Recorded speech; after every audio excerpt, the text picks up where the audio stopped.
Esta es la Academia Precaria de Cine, donde el análisis es riguroso, pero el presupuesto, inexistente. Hoy diseccionamos una película que cambió el cine, o al menos, nos cambió el ánimo.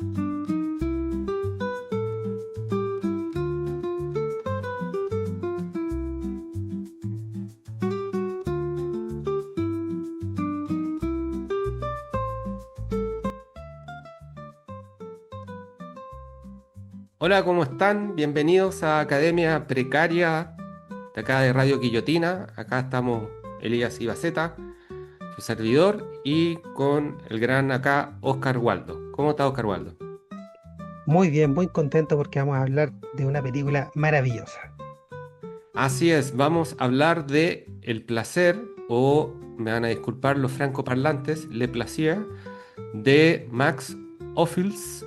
Se escribe Ophüls. Ophuls. eh, Ophüls. Ophüls, Oppenheimer es mejor, ¿ah? Si sí. hubiera dejado el apellido Oppenheimer, era más fácil. Claro, por cineasta alemán, director Así alemán es. que trabajó en Estados Unidos y en Francia. Tengo entendido que su última etapa fue en Francia, Exacto. eh, en donde dirigió la película de la que vamos a hablar ahora, Le Plaisir. También dirigió La Ronde, Madame D y Lola Montes. Yo no sé si Sí, has visto esas otras películas de Max Ophüls. sí. De hecho, las que conocía yo eran justamente las de su última etapa, porque él tiene como tres etapas. Cuando está en Europa, cuando se va a Estados Unidos y después cuando vuelve a Europa. Y esta etapa sería como la cúspide de su carrera, la mejor etapa, en los últimos 5 años de su vida. Perfecto. Yo le debo dar el crédito a Oscar Waldo, que fue quien sugirió que habláramos de esta película, la cual yo no había visto. Así que en ese sentido yo ¿Ya? agradezco la sugerencia, porque también así uno aprende y va ampliando su horizonte Y cinéfilo. sabes que yo la busqué justamente pensando en ti. Yo creí que esta película te iba a Uy. gustar mucho porque es que es una película poética, po, y tú tienes más esa beta poética que yo, po. Y también como es bien fina cinematográficamente y tú tomas fotografías, dije, esta le va a encantar. De hecho, justamente, a mí me encantó esta película, yo la encontré, es muy buena, yo la recomiendo encarecidamente, es notable. Y vamos a entrar en tema. Esta película francesa es del año 1952 y en ella se adaptan tres relatos cortos del escritor Guy de Maupassant, un titulado La Máscara, La Casa Atelier y La Modelo. Guy de Maupassant es un gran, ¿cómo se llama? Cuentista francés. A mí me Sí. encantan sus cuentos. Encuentro que son decimonónicos, pero siguen manteniendo una claridad muy bella en cuanto a reflejar la naturaleza humana. En ese sentido, Guy de Maupassant es bastante descreído del género humano y refleja las miserias en diversos aspectos de la sociedad francesa, ¿ya? Y esta película no es la excepción. Leí los cuentos, bueno, son breves, leí los cuentos de Maupassant y hay algunas variaciones muy pequeñas que hace en la adaptación Ophüls, pero en general el texto o la trama, la anécdota en sí misma se mantiene bastante fiel. Em, Se ahorra mucho, bueno, es algo que cuando hablemos más de la obra, él se ahorra mucho relato en off, ¿cierto? Pero Así es. yo creo que en los travelings, que es como el sello principal o por la cual todavía él es admirado entre todos los cineastas, las secuencias y los travelings que hace, sin decir nada, te demuestra todo lo que está escribiendo el cuento. Te crea una Exacto. atmósfera bastante rica y en el uso de los lentes, en cómo va dándole significado al movimiento de cámara, es completamente interpretativo y deja espacio. harto espacio para la abstracción, para la Hay elementos, contemplación. sí, hay elementos muy interesantes en el sentido de cómo pone la cámara, pero también en qué espacio se mete la cámara y en qué espacio la cámara se mantiene afuera. Es algo que vamos a Claro, abordar más adelante a el medida de encuadre. que vamos a analizar un poco cada una de las obras. Tú mencionaste de claro, O'Fields introduce, como son tres relatos, es decir, son tres cortometrajes, introduce una voz en off que vendría a ser una especie de encarnación como cínica, omnisciente, así, melancólica de Guy de Maupassant. Claro. Y de alguna manera esta voz en off nos guía y nos va introduciendo en la historia, en los personajes, pero también sirve como un juez irónico muy sutil en cuanto a cómo comenta, enjuicia y condiciona como nuestra percepción respecto al tono que van teniendo las historias, ¿ya? Y también, obviamente, como lo mencioné, sirve como hilo conductor. Une tres historias que son totalmente distintas, pero sin embargo existe una coherencia temática y un punto de vista filosófico compartido. De hecho, volviendo al título de la obra, se llama justamente Le Plaisir, que significa el placer. Vamos con el primer relato, que es bastante breve, que es La Máscara. Una máscara. Que la máscara, mira, déjame contar de qué trata la máscara y vamos a abordar, porque igual estos son cuentos que se escribieron en el siglo XIX y esta es una película que se hizo en el año 1950, así que no no voy a escatimar en spoilers, porque bueno, por favor, señores, eh, aparte que esta historia, lo interesante es el relato mismo y cómo llegamos a la consecución de este objetivo que es el final. La máscara trata de un hombre mayor que, eh, obsesionado con la juventud, asiste a un baile de disfraces en Francia llevando una máscara sofisticada. El caballero eh, trata de bailar o baila un poco en la pista con una bailarina joven, pero termina colapsando.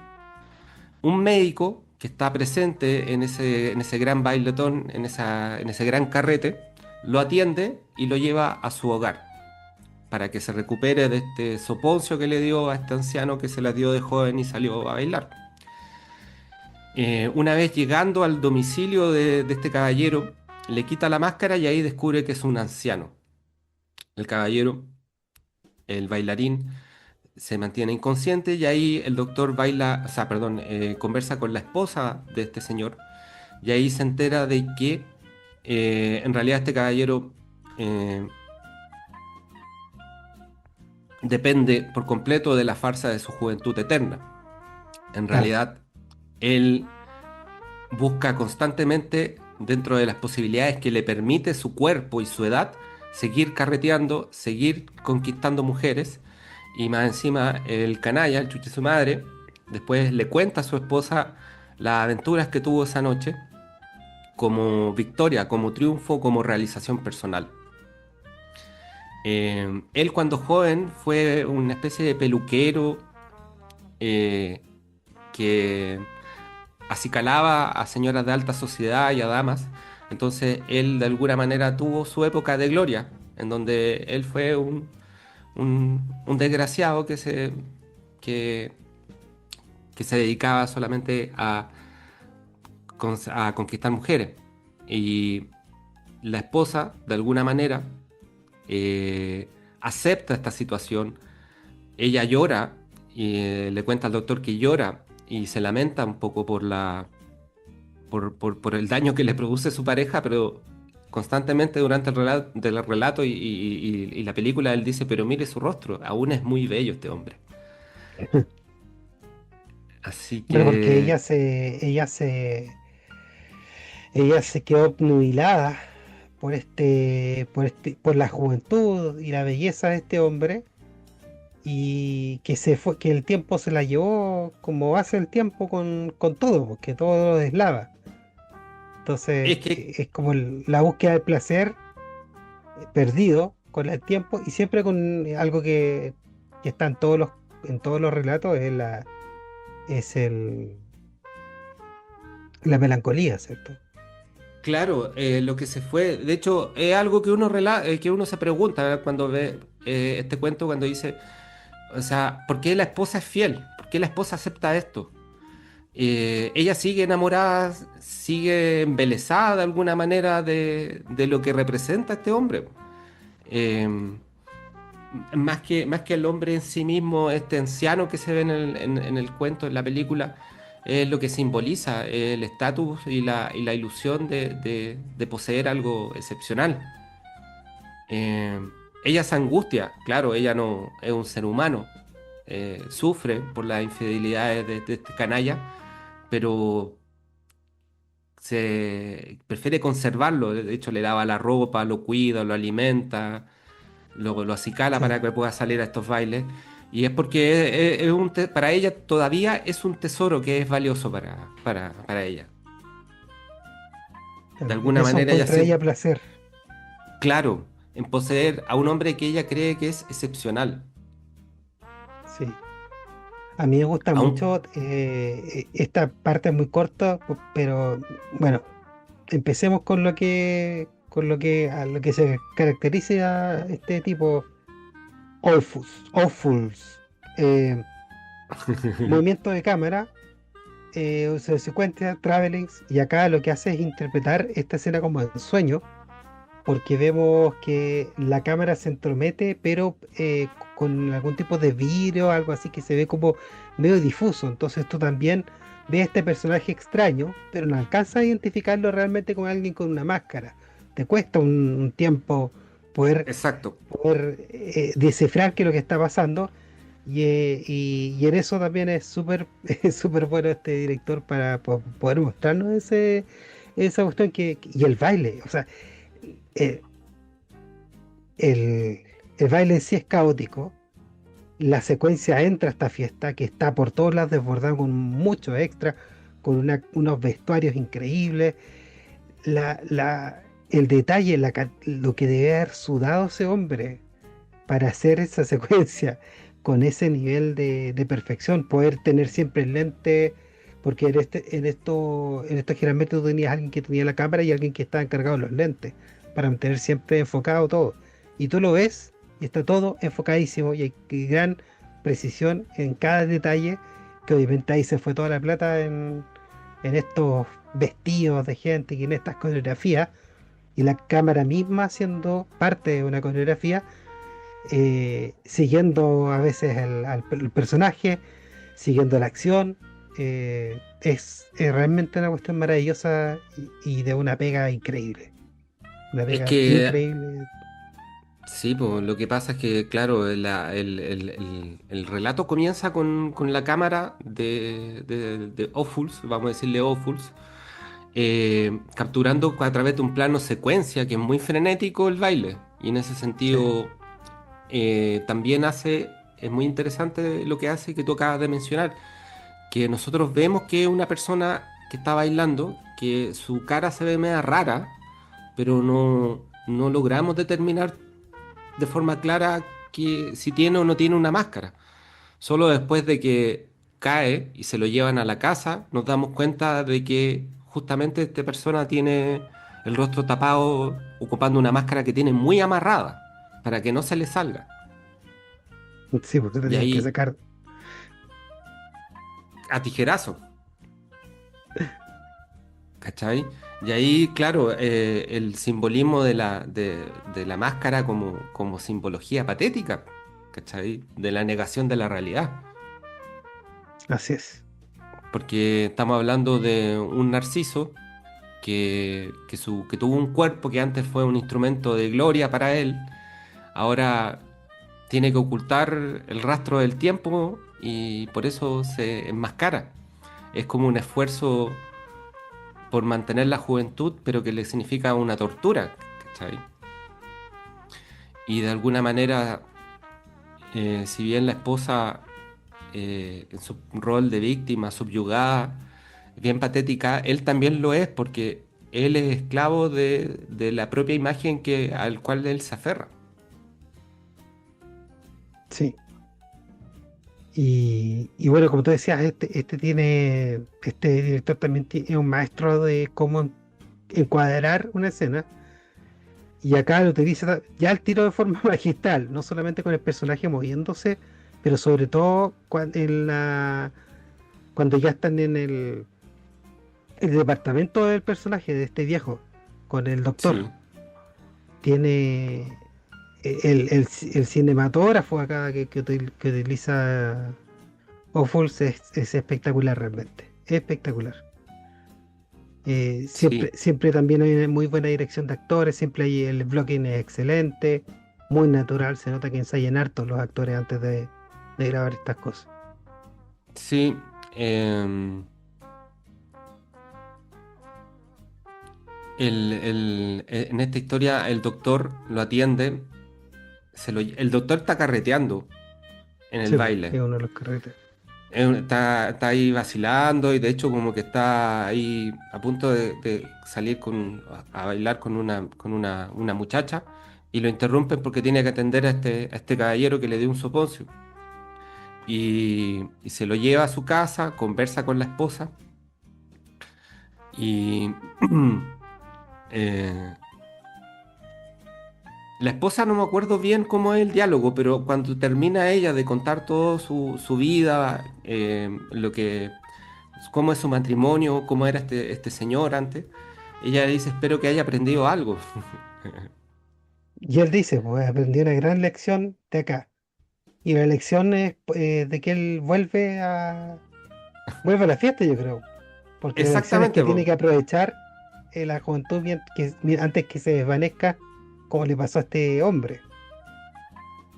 Claro, él dice, no se preocupe, sí, he aprendido mi lección acá. Listo, Sí, corte, sale, está el carruaje, el Uber, y le dice, vamos de vuelta al carrete, y, prrum, y se va de nuevo, que es una introducción muy genial de Ophuls porque esa coda final del doctor, bien digo, el médico volviendo al carrete, no está en el cuento de Maupassant, no. ¿cachai? Y en ese sentido, a diferencia de los otros relatos que vamos a ver posteriormente, acá de alguna manera este es como el más corto, pero también es como el más diáfano en cuanto a las lecturas que te ofrece, ¿ya? De alguna manera los otros relatos tienen ciertas simbologías que están más sujetas a la interpretación y que tienen más lectura, ¿ya? Claro. Como Este, pasa este, este es con más directo. exactamente, este es más directo. Y yo creo que por eso también está situado al comienzo y el que tiene menos duración, porque te sirve como una introducción, pa, como, como para engancharte inmediatamente y capturar tu atención. Eh, ¿Te parece si pasamos al siguiente relato? Que Ya, es la mansión Tellier o la casa Tellier. claro. Eh, Depende de la versión que uno ve, porque generalmente nosotros descargamos la versión estadounidense y hay una versión que tiene cambiado el segundo con el tercero. La mansión sería el exacto. último, sí, y sería después segundo sería la modelo. Pero ya, partamos Ah, con la mansión. mira, yo no, yo la, que mira, yo la versión que vi era primero la máscara, después la mansión Tellier y después la modelo. Así es, yo Em, también, pero ahí la versión creo que original creo que era al revés. Era después la modelo o una de las sí, versiones. En fin. sí.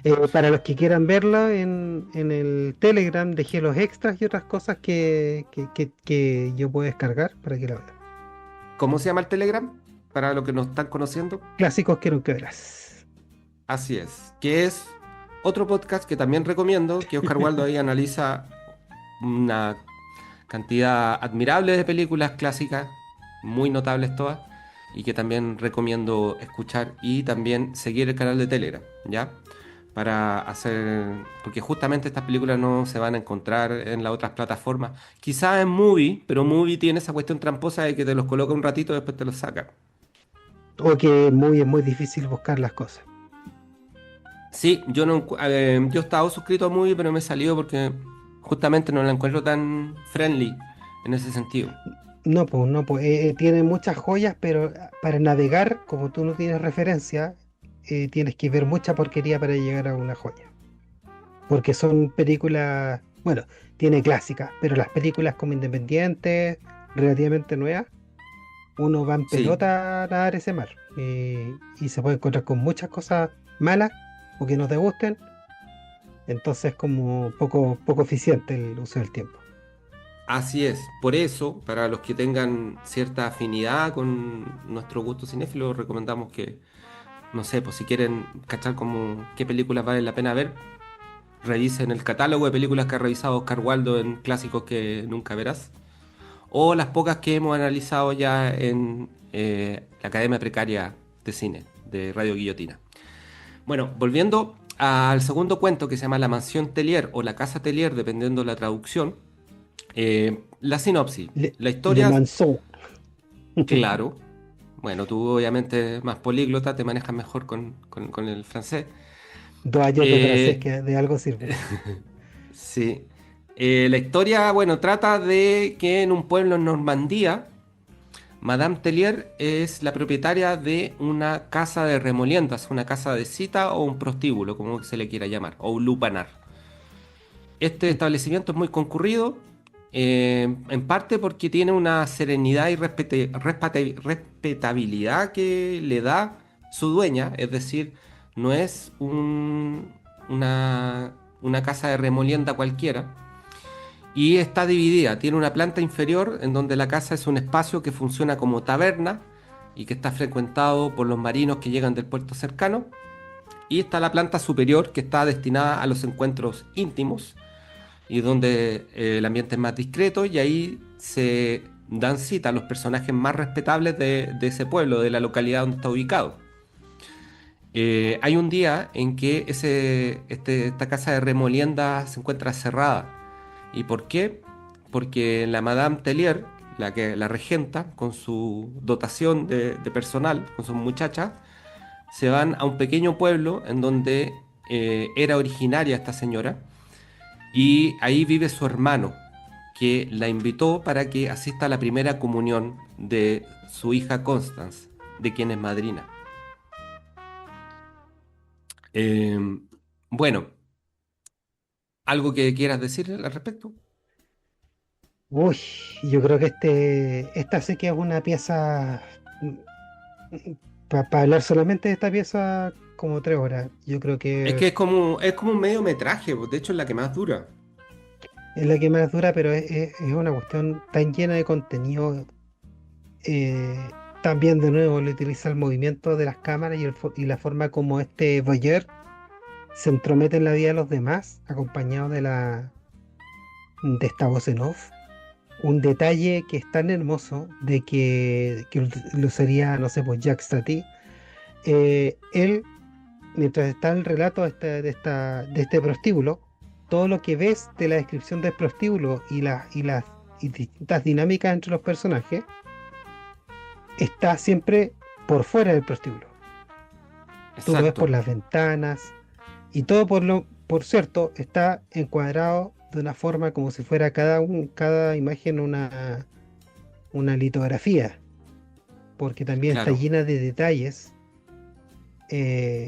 O sea, el nivel de detalle de los sets, eh, la humedad en las tejas, lo, los recovecos con, con que le pone unas cortinas translúcidas, eh, la madera con el fierro, también las enredaderas que usa, todo, hasta lo que llevan puestas, tanto los personajes como las prostitutas, es muy característico. O sea, incluso los marineros son como marineros de caricatura.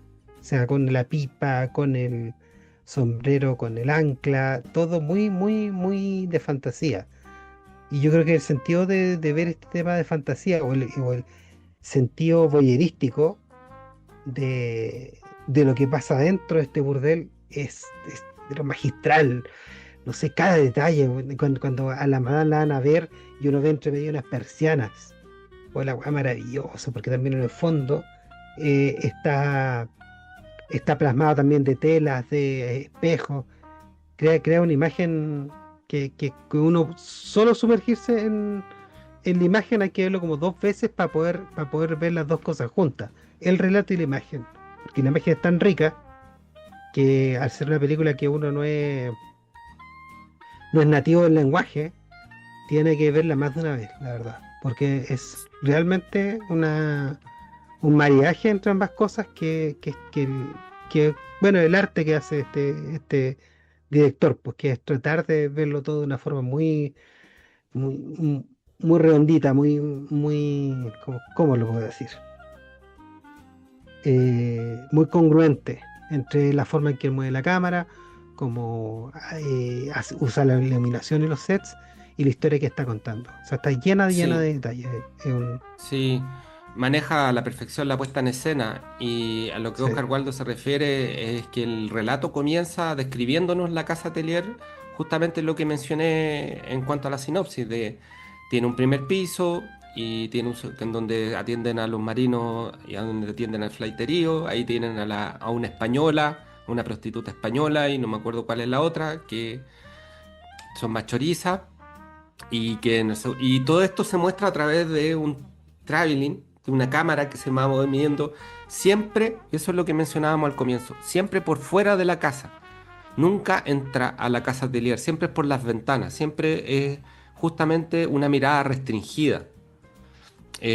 La cámara nunca entra al prostíbulo. De alguna manera, esto, además de maravillarnos por la puesta en escena, como lo mencionaba Oscar Waldo, eh, de alguna manera crea misterio, crea imaginación, porque nos obliga a imaginar la fiesta, el olor, ¿cachai? El ambiente, cómo serán las texturas de los muebles, de los vestidos. no, Eh, claro, y una también, añoranza a algo que uno no vivió. claro, pero también refleja de que este es un lugar que de cual uno está excluido. Solamente algunos pueden Sí, participar. Solo sí, algunos clientes, solamente los clientes pueden entrar. ¿Y cuál es el contraste que implica esto? Que, bueno, este es como el comienzo. Después, y vamos a conversar de eso un poquito más adelante, la señora Tellier cierra la casa porque tiene que ir a la primera comunión de su sobrina, de la cual es madrina, pero, y después filman otra escena maravillosa, que es la escena misma de la primera comunión en la iglesia, y ahí la oh, cámara entra, y entra con un detalle claro, exhaustivo, es decir, recorre todo lo que es la iglesia de una manera que justamente nos hace partícipe. Es como que lo sagrado se muestra porque es partícipe de la comunidad en general, pero lo profano está oculto, ¿cachai? Esa exacto. decisión temática yo la encuentro genial, Es genial, genial. ¿cachai? Y de hecho, ahora, lo interesante es que eh, acá Maupassant, pero también Ophuls, invierten la moral, porque de alguna manera el prostíbulo constituye el pilar social de la comunidad, o sea, un pilar social de la comunidad. Porque ¿qué es lo que ocurre? Eh, cuando cierra el prostíbulo, y en ese sentido también hay una diferencia con respecto al relato de Maupassant. Maupassant cuenta un poco que van los caballeros que van a atenderse, van al prostíbulo y lo encuentran cerrado y pucha que lata y listo, la historia sigue. Pero acá Ophuls sigue a estos clientes que quedaron sin diversión por esa noche a ver qué chucha hacen, ¿cachai? Y los hueones poco a poco se van juntando y diciendo qué pasó, no, la casa está cerrada, ¿por qué está cerrada? No tengo idea. Y poco a poco se van juntando y al final se convierte en una especie de reunión de hueones calientes, ¿cachai? Sí, Y, y son miembros respetables de la sociedad, pues hay un juez, hay abogados, son caballeros como muy emperifollados y tratan de compartir, de pasarlo bien como entre ellos mismos y al final terminan peleando los hueones. sí, pues, sí. Entonces, entonces, ahí radica la importancia del prostíbulo como un pilar social porque le ofrece orden y armonía, constituye una especie de ritual y también es un igualador porque eh, cuando se ausenta, el pueblo cae en caos. De hecho, los marinos que están afuera se agarran a combos, ¿cachai? Porque el prostíbulo está cerrado, entonces ahí se produce ¿cómo se llama? La sublimación del deseo sexual masculino que después se traduce en la violencia, ¿cachai? Claro. En agarrarse a combo. Yo tenía un amigo que en época funable dijo una frase muy funable una vez que fuimos a un carrete. Decía, no hay mina, puta, agarrémonos a combo entonces, ¿cachai?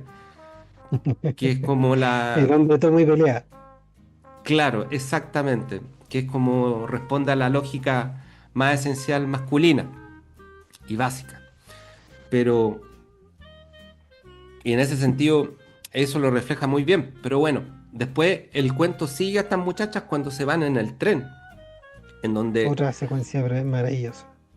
justamente eh, ellas van en el tren, se encuentran con un matrimonio de unos campesinos y también con un vendedor ambulante que se pone puntúo y que se pone fresco con ella, lo echan Qué cagando buena para esa abajo del parte, tren. porque esa parte es una parte esencial, yo encuentro también del relato, de cómo va evolucionando el relato, porque te las plantea ellas, claro, tiene una función, vamos de nuevo a la moral que tú decías, ella tiene una función y esa función tiene ciertas reglas, y una de esas reglas también tiene que ver con la honorabilidad de lo que ellas hacen, o sea, no, pues si nos quieres tocar, tienes que pagar. Sí, po.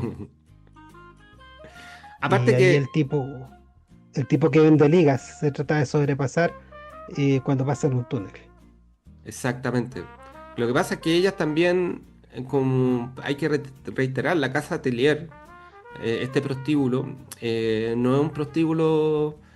Tiene un apartado para clientes torrantes, que son los marinos, que es el primer piso, pero arriba atiende gente de cierto estatus social. Entonces, Sí, ellas lo también de aristocrático. alguna manera comparten esa especie de dignidad, o por lo menos ellas sienten que lo comparten, porque de hecho, una vez que llegan al pueblo rural en donde se lleva a cabo esta primera comunión, también son tratadas con una cierta, eh, con mucho respeto por parte de los Sí, caballeros y autoridades. son las celebridades. Son, Es- también ellas vienen a hacer eh, un cambio entre el mundo rural y el mundo urbano, lo que ellas representan, un mundo sofisticado, de cualquier manera sofisticado para ellos, aunque sea desde un exactamente, prostíbulo. exactamente. De hecho, las encuentran sofisticadas, elegantes, y es porque el contraste con la ruralidad, ¿cachai? Les permite tener esta diferencia de clases que se nota, ¿ya? Claro. Por ejemplo, Eh, el objeto simbólico que usan ahí es cuando la madrina le regala el vestido a la niña que hace la comunión. Y el vestido, claro, es una excentricidad en ese medio. claro, Muy elegante. justamente. Muy elegante. Y ella, en el cuento de Guy de Maupassant lo relata, pero no lo ilustra en la película Ophuls, que es que la señora se lleva a a las muchachas con ella porque no quiere que ninguna, no quiere dejar a ninguna buena a cargo, para que se Sí, ponga, no sé, pues para no generar conflictos, para que ninguna sea grande, entonces se las prefiere llevar a todas. Eh, y bueno, generan toda una especie de conmoción en este pueblo. Eh, el burdel de alguna manera pacifica a los hombres del pueblo también porque regula los deseos y mantiene la armonía comunal. Eh, así es, tiene una función social. claro, es una válvula de escape que preserva el status quo. Y en ese sentido es interesante lo que hace el relato porque lleva justamente el símbolo del pecado a un espacio a un espacio sagrado en donde Claro, son inocente. reivindicadas, e inocentes en donde son reivindicadas. Yo creo En ese que, sentido, no sé si son reivindicadas, pero sí yo creo que hay una conversación entre lo que están viviendo en el pueblo y en el pasado, una añoranza del pasado de esas mujeres que estuvieron en el mismo, estuvieron en el mismo lugar de esa niña. Y tú puedes referir en unas tantas escenas bellas cuando la Madame Rosa, ¿cómo es que se llama esta actriz? Que es una actriz gigante allá en Francia.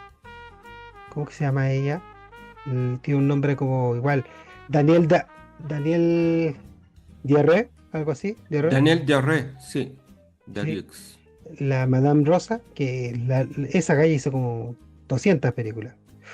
Eh, tiene un montón de escenas muy contemplativas. Ella abre la ventana y mira y se hace un dolly in cuando ella abre la ventana, una cuestión de la cual era muy famoso John Ford hacerla, de esta cámara que Exacto. empieza adentro y después mira para afuera. Eh, y también yo creo hay una oportunidad donde, por ejemplo, la niña por la ansiedad no puede dormir y las prostitutas obviamente no duermen porque están completamente con jet lag, porque ellas no duermen en la noche, sino que duermen en el día. Ellas trabajan de noche, Y duermen de día. claro, entonces, como un acto de ternura casi maternal, la madame eh, cobija en su cama y tiene un acto maternal con la niña, Sí, pues con la niña que va a hacer la primera comunión. con la niña que hace la primera comunión. Ahí Que, de que al alguna igual, manera. que al igual ella es maternal con sus niñas, po, ¿cachai? Pero sí es Sí, una maternidad distinta. La maternidad inocente y la maternidad esta del pecado, digamos. claro. Rosa genera toda una conmoción en el hermano de En el la Madame pueblo. Sí. y en el pueblo, pero sobre todo ¿cómo se llama? En el anfitrión, que es el hermano de la Madame, que está interpretado por una actriz francesa que se llama Jean Gabin, Jean Gabin, También un gran actor. un gran actor. Y el compadre se la jotea de principio a fin, con su esposa al lado Sí, ahí, y le importa una sí, raja. sí. Ah, Le importa una raja y de hecho se manda un jugo más o menos porque al final cuando se van las muchachas, se van, el loco se encierra con ella en la pieza y ahí tienen que sacarlo. Y bueno, intenta propasarse. No, ahí se desubica absoluto porque está totalmente obnubilado por la belleza de Rosa. En ese sentido, ahí Rosa es importante porque cuando se produce, bueno, primero ella es toda una especie de pasarela cuando ellas van a la, a la capilla, a la iglesia, a la ceremonia de la primera comunión. El alcalde del pueblo le ofrece asientos para que se sienten estas señoritas, por sí, favor, sí, ah, sí. como figuras VIP. Y en el momento hay una escena muy bella ahí, y como decía anteriormente, claro, la cámara en la casa atelier en el prostíbulo la miramos desde afuera. La iglesia, en el momento de esta otra ceremonia, que es de la primera comunión, que congracia la pureza de los comunicantes, la cámara recorre todo lo que es la capilla, la parte principal donde están los niños que hacen la primera comunión y después sigue hacia atrás donde están el resto de los asistentes. Y en el momento como culmine de la ceremonia, Rosa se pone a llorar. Qué buena esa wea. ¿Por qué Qué llora buena Rosa? esa. ¿Por qué se pone a llorar la Rosa? Porque Rosa se identifica con esta niña que alguna vez ella fue, po, que tiene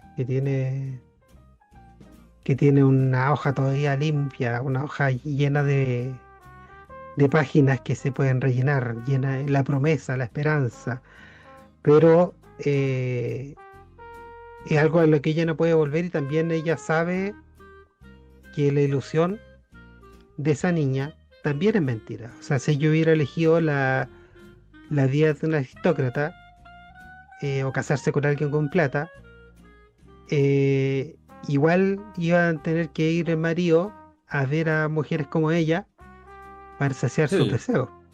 exacto, porque así funciona la sociedad francesa de esa Así época. funciona. Sí, En ese sentido, es súper bello porque se produce una catarsis secular en un marco seguro. sagrado. ¿Cachai? Sí, bueno. Y todo el mundo, y después que todo el mundo la acompaña en la tristeza, entonces tú vas viendo que eh, De nuevo, hay harta melancolía en unida al placer, pues eso es lo que me llama mucho la atención en estos relatos. Siempre hay un dejo de melancolía. Ahí de alguna manera tú cuando te das cuenta, por ejemplo, cuando las muchachas vuelven al pueblo y llega la noticia de que la casa Telier volvió a abrir, mandan mensajes, ¿cachai? A los clientes para que vayan y los buenos están ocupados de repente cenando con su familia y cero disimulo y parten cagando inmediatamente, ¿cachai? Al lugar. Sí, Y ahí te das cuenta que la hipocresía es clave para sostener la paz social. por supuesto, por supuesto. ¿Cachai? Y te das cuenta también, por ejemplo, claro, está la Madame Tellier, que es la que administra el lugar, y su hermano, que vive en el campo, que cuando llegan estas muchachas, llegan todas, y este weón, insisto, de principio a fin, se dedica a jotearse a Rosa, duro y parejo, frente a su esposa. Se manda este Sí, jugo de que trata de propasarse con la Rosa, frente a su esposa. Y su esposa de alguna manera lo tolera. Entonces, no, como que, son hombres. Esa es claro. como la explicación. Son hombres. Exactamente. Como que de alguna Boys manera will be boys. la animalidad lujuriosa masculina es tolerada porque permite, o sea, este escape, ¿cachai? Extraconyugal de la lujuria masculina permite que se mantenga la paz. No, si no nos agarrará combos Claro, con los marinos, sino que se agarrará con le va a pegar a la señora, una weá así. exactamente. Hay un... En este cuento, o sea, es una cuestión anecdótica que voy a mencionar, pero igual ahí me llama la atención, la encuentro chistosa que estos caballeros, cuando cierra la casa Telier, y estos caballeros van, los jueces, ¿cachai? Los buenos importantes van a ver si la casa está abierta o no, y cachan a los marinos que están golpeando la puerta y para poder entrar. Y ellos en inglés le preguntan qué pasó con la casa, si está abierta o no. Y los buenos le dicen, no, no, nosotros no hablamos francés, ¿cachai? En forma despectiva y se van. ¿Cachai? Como que de alguna manera hay dos cosas. Una, que los franceses desprecian hablar otro idioma que no sea el suyo, Típico. que es típico. Y segundo, también hay un desprecio ahí de clase. Estos güeyes son unos pijes culiados. O sea, son unos tujas. No me voy a dignar a relacionarme con ellos, ¿cachai? Aun cuando nos atendemos en el mismo lugar. Sí, po. Juntos pero no mezclados. Exactamente. De alguna manera también ahí refleja un poco lo que la estratificación y el clasismo. Sí, bueno, no, no está hecho, no es azaroso, es una crítica velada Sí, pues. que hace el caballero. Sí, en ese Oye, sentido. Sí, dígame. ¿viste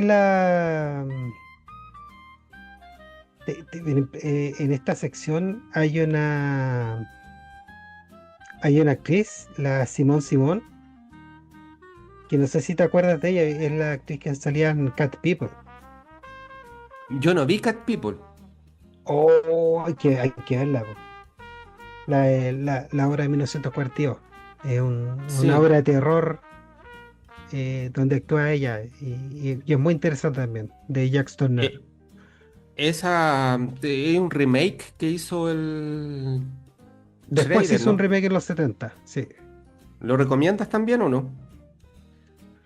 Ah, creo que es mucho mejor La Mujer Pantera, pero sí tampoco, no sé, para los estándares de ahora, igual está bien. Sí, es que los A estándares. propósito de los estándares, hay algo que había mencionado, el tema del foco. Eh, Había leído recién un poco que mostraba un poco las películas de Netflix que están dando ahora.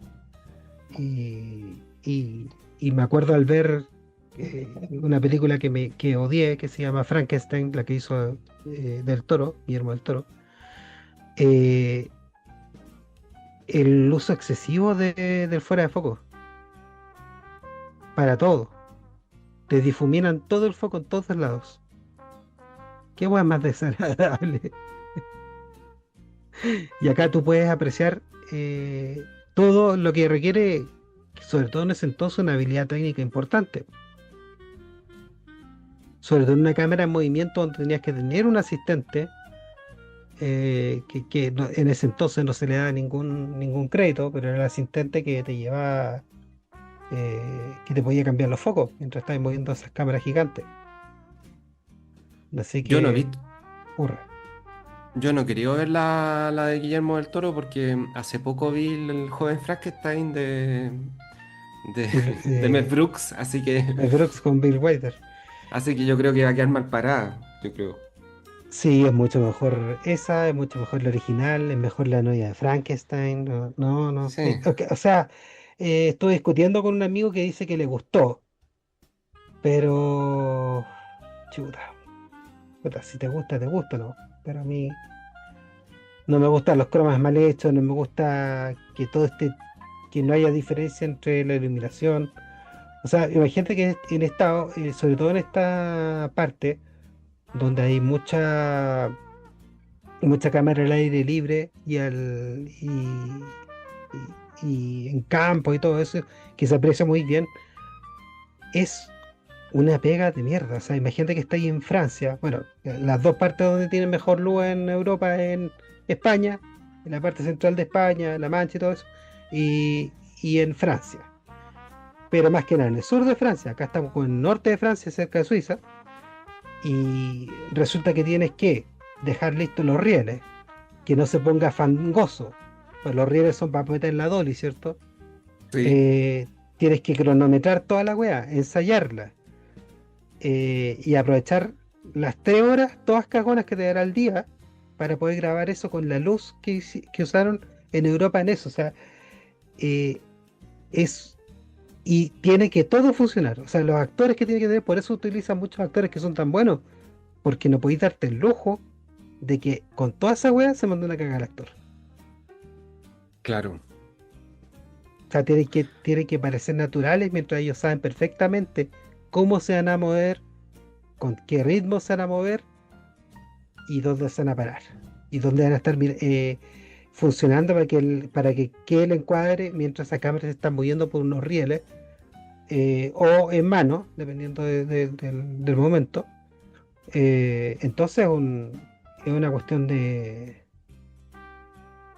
mucha precisión, no solamente de tener manejo de la cámara, sino también ser alguien que produce muy bien, que ese día tiene que estar todo listo a la hora que tiene que estar listo. No puede fallar, no puede estar no aceitado esos rodamientos, bueno, nada, todo tiene que funcionarte la raja. Y tenés que saber cuántos centímetros por segundo tenés que moverte para poder hacer la hueá bien, po. Entonces Sí. es un arte en sí, po. No, acá en ese sentido, la puesta en escena que hace Ophuls y que se puede, y una de las cosas más notables a primera vista que es el movimiento de la cámara, que no es algo decorativo, sino que es la esencia de la narrativa, porque de alguna Sí, manera po. con estos planos de secuencias coreografiados que hace, ya sea en el baile de la máscara, que es el primer cuento, o en el plano secuencia de la mansión Tellier cuando nos muestra el prostíbulo, ahí lo que hace es expresar emociones, expresa euforia, expresa decadencia, expresa voyerismo, secretismo, por otro lado te va guiando la mirada del espectador, es decir, yo quiero que tú te enfoques en esto. Y, y también este tipo de composición, sobre todo, por ejemplo, en la Casa Atelier, cuando muestra un primer piso en donde van los marinos a atenderse, los marinos más flaitongos, y en el segundo piso donde van los señoritos, los caballeros, ahí establece también, y esta cuestión establecida en cuadros, ¿cachai? En las ventanas, te establece como un orden artificial que refleja las restricciones que tiene esta sociedad. Sí. Entonces, no es que, porque yo te iba a preguntar, yo no he visto, tengo poco tiempo, así que no, me da paja ver la película de Guillermo del Toro. Tú hablaste de No, desenfoque, tú hablaste de desenfoque, pero son desenfoques intencionales, así como, eh, intencionales, po. Es una forma también de poder eh, A veces se utiliza para darle más relevancia a lo que tiene esto en primer plano. Pero el problema, cuando hablamos de este tipo de, así como hablamos de anteriormente de, ¿cómo que se llama? Luz, Luz, te queda decir. Lubitsch, Luis. eh, este también es elegante, o sea, los recursos los utiliza en, no los sobreutiliza. Y todo lo que hace tiene un sentido, pero que un sentido que no solamente va en darse el gustito para, o por una economía simplemente, sino que tiene que ver, como con lo que tú decías, con la forma del relato. La cámara acá es un fijón, es un observador. Mm. Y eso hace que este observador tampoco tome mucha... no tiene una opinión sobre lo que está observando. Mm. Y, y a manipular tanto la cosa con tanto... técnicas sobresaturadas, lo que tú haces es que eh, te puedes distraer mucho. Porque acá esto es algo que está perfecto, está todo... Hay un detalle en, en cada recoveco, pero uno no está pensando en los detalles, sino que uno está pensando en el todo. ¿Por qué? Porque la pega está bien hecha. Si tú te distraes en algún minuto de lo esencial, la historia no está bien contada. Exacto. Encuentro que hoy en día se tiende mucho a sobreutilizar técnicas o saturar, mucho brillo, mucho color. Entonces imagínate tú, si tú quieres representar eh, una Europa de los 1800, lo más fidedigno es lo, eh, eh, lo que puede presentarte un Barry Lyndon de lo que te presenta esto otro. Pese a que tienes colores vívidos, sino que es demasiada luz, demasiada nitidez, eh, y no refleja bien el momento. No era un lugar, es una película de horror. Entonces no es Mm. un espacio brillante del corazón tampoco, no se ve reflejado estéticamente, yo creo que los sentimientos de las personas que están involucradas. Sí, lo que pasa es Eso yo que, encuentro que que ahí en ese sentido hay que distinguir el uso de ciertos efectos visuales que son atractivos, pero no necesariamente ayudan a la globalidad de la historia, ¿ya? Eh, pero bueno, tú mencionaste recién a Simón Simón, ¿ya? sí, Que ella es una de las protagonistas del último cuento de esta película, El sí, placer, que la sea modelo. La modelo, así se llama el cuento. ¿De qué trata la modelo? Bueno, trata de la compleja relación entre un pintor y su musa. Es decir, hay un pintor que se obsesiona con una mujer y la conquista para que se convierta en su musa, su amante, su pareja. Es su inspiración artística, el weón se obsesiona con ella. Y, y al principio del relato vemos cómo la conquista a través del poder de la convicción que genera la calentura y la obsesión masculina. Y bueno, la historia nos va contando cómo le va a esta pareja y a medida de que va transcurriendo y este tipo a medida que la va pintando una y otra vez, va trabajándola como modelo y la va plasmando en sus obras, eh, la relación comienza a desgastarse hasta que finalmente entran en choque y, eh, ¿cómo se llama? Discuten, se llevan pésimo. Y bueno, eh, acá la modelo eh, un poco despechada por el desprecio del pintor que de alguna manera se va desencantando de ella, eh, ella toma una decisión muy drástica e intenta suicidarse. Después que ella intenta suicidarse, queda parapléjica, queda inválida y el pintor decide casarse con ella. Fin de la historia. Yo, Sí. a mí, esta es la historia que conté todo el cuento porque de alguna manera esta historia es la que me ofreció más preguntas, con la que yo quedé con más interrogantes, ¿cachai? A Porque, ver, con, porque por ejemplo, eh, ya, tenemos como en la primera historia de la máscara, tenemos un weón que se aferra a su juventud, tenemos el tema del placer, de la adicción al placer, de la nostalgia por el pasado, de la pareja como trofeo, bla, bla, bla, etcétera. La casa de león lo mismo, etcétera.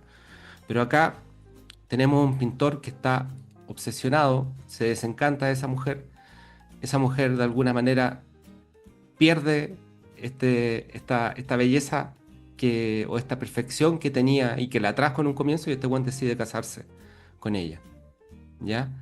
Yo me pregunto, ¿por qué se casa el pintor con ella después de que ella intenta suicidarse?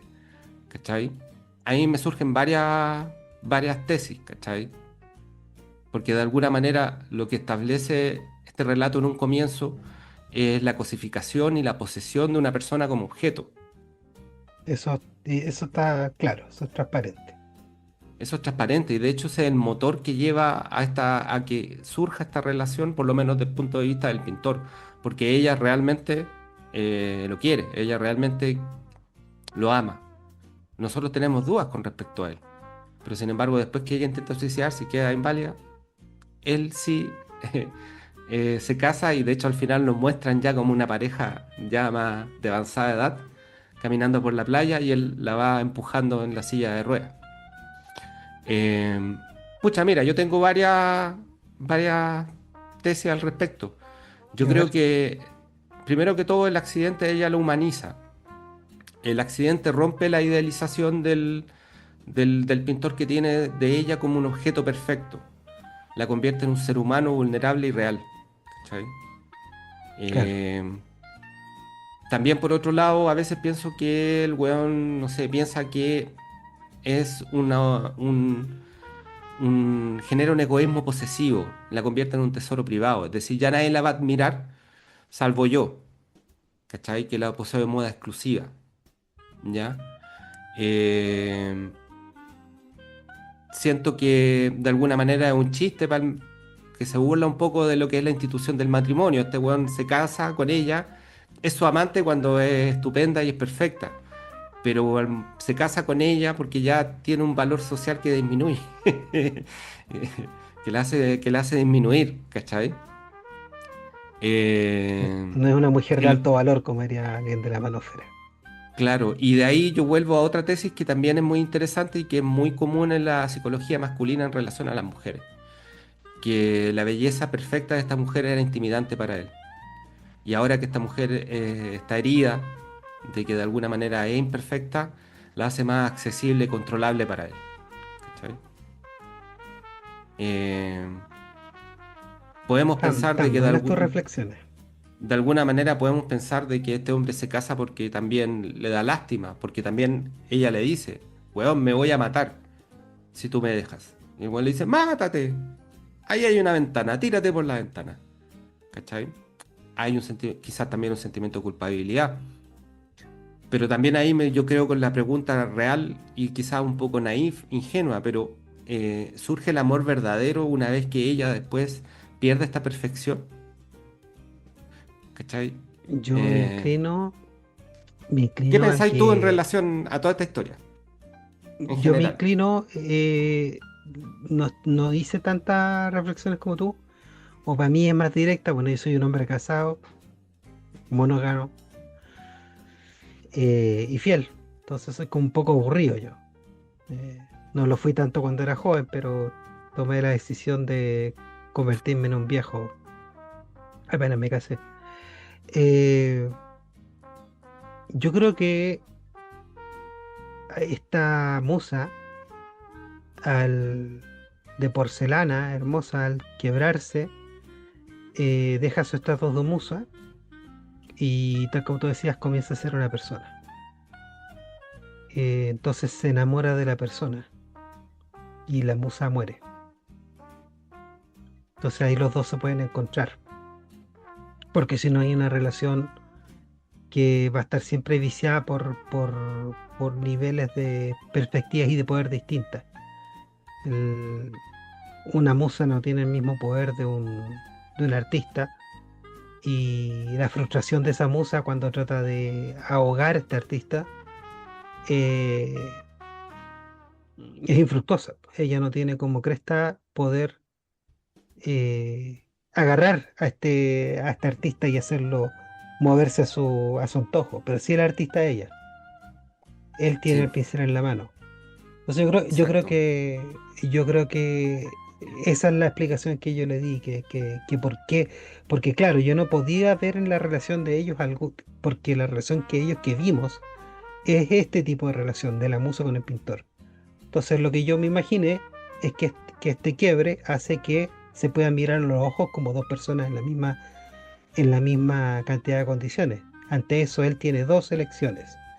Una, la desecho y voy buscando otras musas, o la miro en los ojos, veo la belleza que tiene, así imperfecta, y no busco otras musas.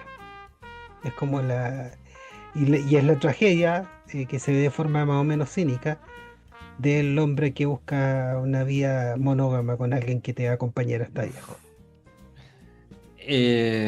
Yo viendo el cuento del el final, ¿cachai?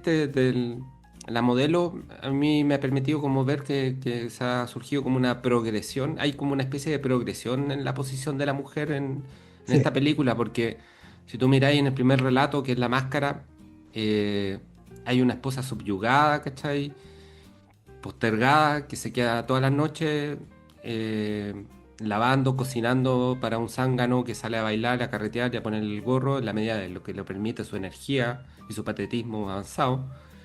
Y también ella se convierte en cómplice de la obsesión de este sujeto y también se muestra hasta orgullosa de los logros de este papanata, a pesar de vivir en un estado de servidumbre.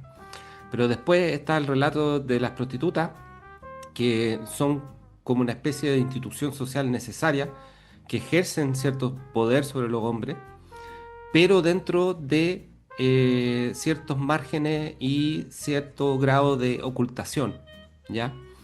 Y por otro lado tenemos a la mujer del pintor, a la modelo, que derechamente, o esta es otra lectura posible, que se revela en contra de cómo él la ve y por eso intenta suicidarse. ¿Cachai? De claro. alguna manera ella toma una decisión reivindicatoria, trágica, dentro de las posibilidades que le permitía la situación en la que se encontraba, pero justamente trata de romper esa fascinación de este weón. Lo que más te gusta de mí es esto, bueno, yo te lo voy a quitar, ¿cachai? Claro, es que es como la explotación sexual, ¿cachai? Mm, O sea, esta modelo entrega su cuerpo, hay una idealización y después hay un abandono de ella.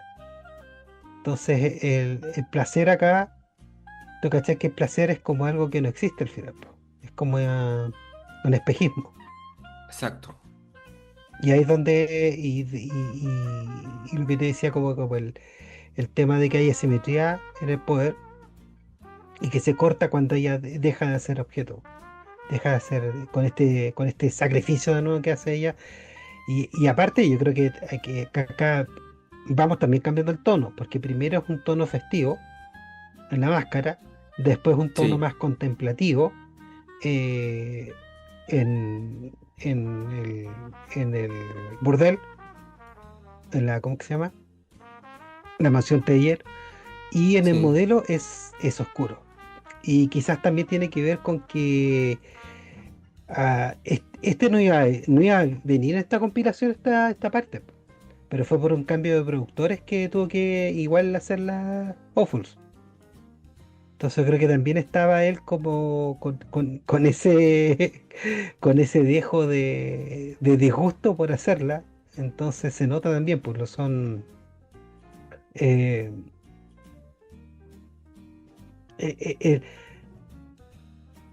Hay una parte donde, que es, bueno, que es súper famosa, cuando se van caminando en esa escalera caracol, Sí. mientras van discutiendo, y hay un Chabri, la cámara los sigue mientras van discutiendo, y, y esta espiral sin salida también es como metafórico en cuanto a cómo esta es una relación que, así como está establecida, no tiene salida.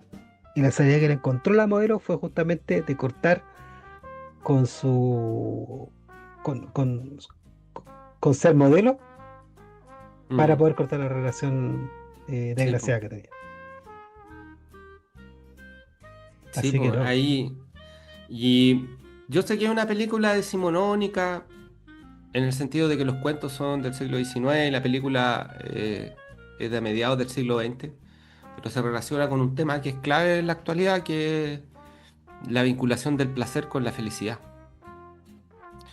que no es algo moderno, efectivamente, no sé, desde Epicuro hasta nuestros tiempos se ha hablado del placer, ¿cachai? Como uno de los objetivos, uno de los propósitos de vida. Pero en este caso, en esta película, acá el placer eh, se muestra como una fuerza ambivalente, ¿cachai? Y que en ese sentido también tiene un componente trágico, porque los personajes buscan llenar este vacío existencial con, con la consecución de esto, con tratar de agarrar este espejismo que tú mencionaste, pero se encuentran limitados, ya sea por el cuerpo, en el caso del viejo que sale a bailar, que se puede el poto, la moral, que en el caso del prostíbulo, ¿cachai? Y la realidad en el caso del pintor, que su objeto, la mujer como objeto, lo ve roto y de alguna manera se ve obligado a tomar una decisión adulta y madura. Y ahí de alguna manera el placer lo condujo justamente a enfrentarse a él mismo, ¿cachai? Como persona, ¿cachai? Sí. ¿Qué es lo que hago con este ser? ¿Cachai? ¿Cómo me relaciono con él? Eh, hay simbologías que son bien choras. Por ejemplo, lo de la Sí, máscara, tú podés sí, reemplazarlo por cirugía plástica, lo podés reemplazar por por supuesto. alguna de las huevas de ahora, ¿cachai? Para verse mejor. Filtro. Filtros, ¿cachai? En ese sentido es algo que permanece, ¿cachai? Yo por Eh, eso creo que es atingente valóricamente en el sentido de que, no sé, la película vale la pena ser vista. Y los sí, cuentos de todo, Maupassant todo sobre lo que todo. hemos elegido tiene sus formas de revisarlo bajo esto, lo que estamos pensando en el 2025. No sé si te diste cuenta también que hay cierto cambio en la última parte, porque cambió acá también de cinematógrafo. Sí. Utilizó el fetiche, es el que tenía él también, el Cristian Matras, un gran cinematógrafo, en esta parte, y en el otro el Felipe Agostini, en las otras dos, que también son maravillosas, pero acá también se nota harto también el cambio. En- y cambia Mm, el tono y todo eso, porque también hay más, eh, también el uso de interiores, pues esta vez es casi completamente interiores. Y si tú te ves cuando ellos están en la relación distinta y están afuera, mm. también eso es simbólico, Sí, sí. Están en la playa, estar en la playa. ¿cachai? En la apertura. Están ahí en ese sentido. eh, la película, una de las cosas que uno podría concluir es que te muestra como lo que tú mencionaste del placer como un espejismo y el fracaso y las consecuencias del fracaso de la búsqueda del placer, ¿cachai? Que, que es algo que es muy interesante tener en cuenta considerando de que justamente actualmente te venden el placer como algo que es consumible y algo que se puede conseguir, ¿cachai? Que es como una labor exitosa. Y lo único que no encontráis es placer, po, sino que encontráis obsesión y placer. Placer es marginalmente decreciente. Porque claro, porque con el mensaje actual o moderno de que la felicidad depende de ti, Oscar Waldo, ser feliz, por si acaso, ¿cachai? Ya sabía. Pero sin embargo, al final lo que te venden es justamente con la ingeniería social y todo el cuento. es un placer inmediato que es totalmente consumible y que es por lo mismo efímero. En ningún caso va a Claro, ser algo duradero. no Pero, es algo adictivo, claro, es algo adictivo. A propósito de adictivo, eh, Paul Thomas Anderson es uno de la gente que se nutre harto de este director, po. sí, Y también el Scorsese de los 90. sí. Hay una admiración también que tenía Kubrick por Sí, Ophuls y que es sí, fácil de percibir porque, no sé, Barry Lyndon. ojos, ojos bien cerrados, Ojos bien cerrados también, sí, sí, sí. el tema de la máscara, el tema de ir a un baile enmascarado, ¿cachai? En búsqueda del placer. Y en la modelo, que es una joya esa escena, esa secuencia es una joya. Cuando el pintor y la modelo están peleando y la loca dice, me quiero matar, si tú me dejas yo me Oh, suicidio, le dice, mátate. Y la mina sí, corre por la mátate. escalera y eso lo hace a través de una cámara subjetiva. Y Sí, la cámara pasa cagando para abajo y vemos como el choque, que es la misma cámara, la misma secuencia similar a la que Alex Delarge en La Naranja sí, Mecánica, po, cuando se mata, cuando se quiere matar. cuando se quiere matar, exactamente. Y viendo, bueno, viendo el cuidado en la puesta en escena que tiene Ophuls, uno puede entender también que justamente los cineastas que tú has nombrado, y el mismo Kubrick, son cineastas que son muy preocupados de justamente lo que es la puesta en escena. Es que también es Así algo que, bueno, tienen los recursos, por supuesto, pero independientemente de eso, eh, la forma de usar la cámara, la forma de que se percibe a través de la cámara todos los detalles, que es algo bien del cine clásico, eh, también tiene su...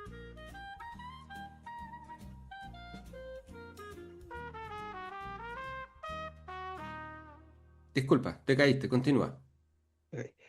eh, cuando tú, cuando tú no lo quieres mostrar, es innecesario, ¿cachai? Pasar tantos detalles si no, vas a verlo proyectado. Entonces también A mí me pasa un poco, porque eso lo utilizan. a mí me pasa un Uy, poco, a propósito de la puesta en escena y la utilidad de la narrativa, me pasa un poco con Wes Anderson, que me produce sentimientos encontrados. sí. Me produce Ya habíamos sentimientos. hablado de Wes Anderson. Sí, Sí. pero es que justamente cuando yo veo cineastas que se preocupan tanto de la puesta en escena, siempre, ¿qué importa si no tenéis nada que decir? Es que esa es la cuestión, pues estilo sobre esencia. Claro, acá hay harto estilo, pero todo el estilo tiene una congruencia con el relato. No es simplemente yo quiero hacer plano secuencia porque me gusta Sí, hacer plano bonito. secuencia, ¿no? Sobre todo en esta etapa, esta última etapa de este director, va a darte cuenta, quizás menos en la última película, que también está a color y yo creo que no, a mí no me gusta tanto a color. Yo creo que alguien que le gusta harto mover la cámara, que era Mizoguchi, cuando se fue al color, fue una cuestión espectacular, así fue como chucha este weón hizo esa transición también. Eh, Independientemente de eso, yo creo que este director sí tiene todo un sentido. Eso también en, en un tiempo donde se pensaban mucho las cosas antes de hacer, también tenía el tiempo como a darse esos gustos porque eran, me carga el cine, de hablar de cine autor, pero tenías más posibilidades tú de agregarle cosas sin que te huellaran por agregarlas, ¿cachai? Sí. Ahí yo voy a reivindicar lo que es el blanco y negro en general. Em, Sí, yo sé que puede generar como molestia la ausencia de color, pero eh, tiene valores estéticos que la ausencia de color permite apreciar de una forma mucho más profunda, que son, como por ejemplo, el contraste. Tú exacto. te enfocáis más también en la composición visual. Por composición me refiero a cómo están desplazados los objetos en el plano, ¿cachai? los juegos de las luces y las sombras, ¿cachai? Hay un tema con la evocación del pasado y la temporalidad.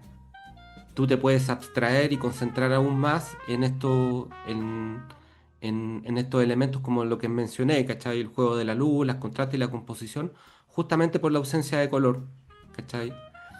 Eh, También el minimalismo permite una mayor pureza estética en relación a lo que está filmado en blanco y negro. Eh, Hay muchas fotos que son mejor en blanco y negro y en color, porque a veces el color te distrae, a veces el color te sobra, ¿cachai? Sí, pues tienes que tener tú también. En eso Wes Anderson es bueno. Hay películas de él que me gustan harto y hay otras que no tanto, pero sin embargo, como autor, siempre al final quedo pensando en ese meme que he visto. ¿Tiene algo que decir este hombre? Ese es el problema. Pero en cuanto a la paleta de colores, siempre es muy refinado él en elegirla muy bien. Sí, pero bueno.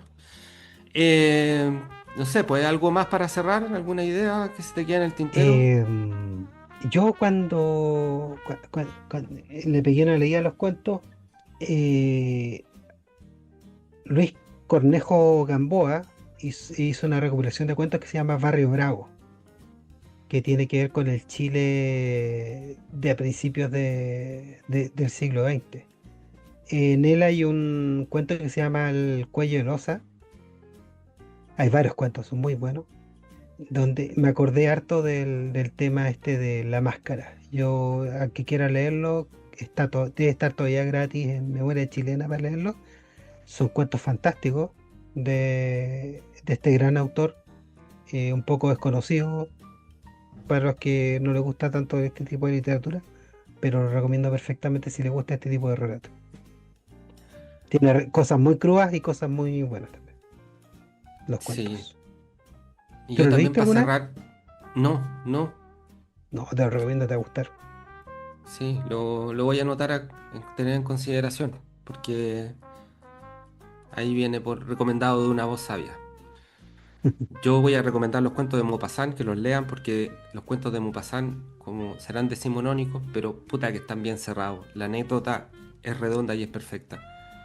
Eh, Últimamente he leído varios cuentos, leí un libro de cuentos de la Mariana Enrique, que está muy de moda y ella escribe muy bien, genera atmósfera notable, tiene un pulso narrativo muy cautivador, pero la forma en que resuelve la anécdota, yo sé que otra época, otra temática, otra cosa, pero la forma en que resuelve la anécdota, la historia misma, no está a la altura del resto. Y nada, yo creo que hay que leer de todo, pero sin embargo los clásicos justamente hay que leerlos porque pasaron la prueba del tiempo, que es el más severo de los críticos de arte que existen. Así es. Así que bueno, con esas reflexiones yo creo que podemos dar por finalizado el episodio Eso. y nos estamos escuchando en una próxima oportunidad. Vamos a analizar la próxima oportunidad. Breve David Lean, encuentro de David Lynn, Breve encuentro. Joya. otro, esta trilogía es pura gente buena para la cámara. Puro, Así es. puras escenas hermosas. Mira, son películas añejas, pero puta que son joyas. Son joyas Puta que son bonitas. indiscutibles. Sí, Y sí. joyas incontestables. Vamos a trabajar vamos a abordar Breve Encuentro de David Lynn. Un gran melodrama.